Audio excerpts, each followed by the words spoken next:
నేను షాక్ అయ్యాను. పల్లవి మీనాక్షి కలిసిపోవడము అండ్ వాళ్ళిద్దరు హగ్ చేసుకోవడము, పల్లవి వచ్చేసి మీనాక్షిని అమ్మ అని చెప్పి ప్రేమగా పిలవడము, ఇదంతా కళ అయి ఉంటుంది. నిజంగా పల్లవి మారిపోతుందా అని చెప్పి ఒక నిమిషం అనిపించింది. కానీ అదే నిజమైతే ఎంత బాగుండు అని చెప్పేసి సీరియల్ ఇంట్రెస్ట్ ఉన్న వాళ్ళు ప్రతి ఒక్కరు అనుకుంటారు. కానీ పల్లవి అరాచకాలు అయితే మామూలుగా లేవు. మీనాక్షిని అయితే తన కన్న తల్లి అని తెలియక ఎన్నో ఇబ్బందులకి గురి చేస్తూనే ఉంది. అవని ఎప్పుడైతే బయట మీనాక్షి వచ్చేసి తన తల్లి బయటికి వెళ్ళిపోతుందో అప్పుడు పిలిచేసి చక్రధరును అవని పల్లవి ఎవరో కాదు నీ కన్న కూతురు అనే నిజం చెప్పేసేసరికి తను ఒక్కసారిగా షాక్ అయిపోయి ఇక నుంచి నేను పల్లవికి దగ్గర కావాలి, తనకి నా ప్రేమంతా చూపించాలి అని చెప్పేసి తను ఎన్నో కలలు కంటూ ఉంటుంది. ఈలోపు భరత్ వచ్చేసి ఇంటికి వచ్చేసి అమ్మ నువ్వు నాతో ఇంటికి రా అని చెప్పి అనగానే తను ఇప్పుడు ఎందుకు వచ్చావు, ఇంతకుముందు ఎప్పుడు రాలే కదా, ఇంత ప్రేమగా ఎప్పుడు పిలవలే కదా అని చెప్పి మాట్లాడుతూ ఉంటుంది.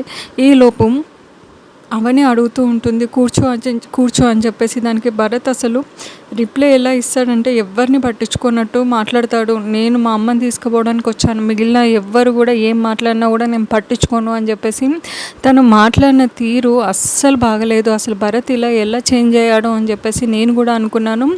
ఆ తర్వాత వచ్చేసి మీనాక్షి అయితే క్లియర్గా చెప్తుంది, నేను నా కన్న కూతురుతోటే ఉంటాను, నేను నీతో రాను అని చెప్పేసేసరికి భరత్ షాక్ అయిపోయి ఇంట్లో నుంచి వెళ్ళి బయటికి వెళ్ళిపోతుంటే పల్లవి అయితే ఇదే దొరికింది ఛాన్స్, అసలు ఇప్పుడు చెప్తాను సంగతి అని చెప్పేసి భరత్ వెనకాలనే వెళ్ళి చూసావా భరత్ ఏమైందో అంటే అర్థమైంది సిస్టర్, అర్థమైంది నాకు కూడా అని చెప్పి అవ్వని మీ అక్క మొత్తం కంట్రోల్లో పెట్టుకుంది, మీ అమ్మని నీ సైడ్ రాకుండా చూసుకుంటుంది. ఇప్పుడు నువ్వు పిలిచినా కూడా మీ అమ్మ రావట్లేదు అంటే అర్థం చేసుకో, నువ్వు ఎంతో నీ మీద ప్రేమ చూపించేది అయినా కూడా ఇప్పుడు నీతో రాను అని అన్నది అని అంటే కంప్లీట్గా మీ అక్క కుట్రలేవి అని చెప్పగానే కమ్మలైతే షాక్ అయిపోతాడు. భరత్ అటు వెళ్ళగానే పల్లవిని అడుగుతూ ఉంటాడు, నువ్వు భరత్తో ఏం మాట్లాడావు అనగానే ఏం మాట్లాడతా, నార్మల్గానే మాట్లాడిన విషయాలు అని అనగానే నువ్వు మా వదిన గురించి ఎన్ని చాడలు చెప్పినావో నాకు అర్థమైపోతుంది, నీలాంటి దాన్ని నేను ఎక్కడ కూడా చూడలేదు, అసలు నీకు బుద్ధి ఎప్పుడు వస్తుందో నాకు అర్థమవుతలేదు అని చెప్పి కమల్ అయితే నాన్న తిట్టి లోపలికి వెళ్ళిపోతాడు.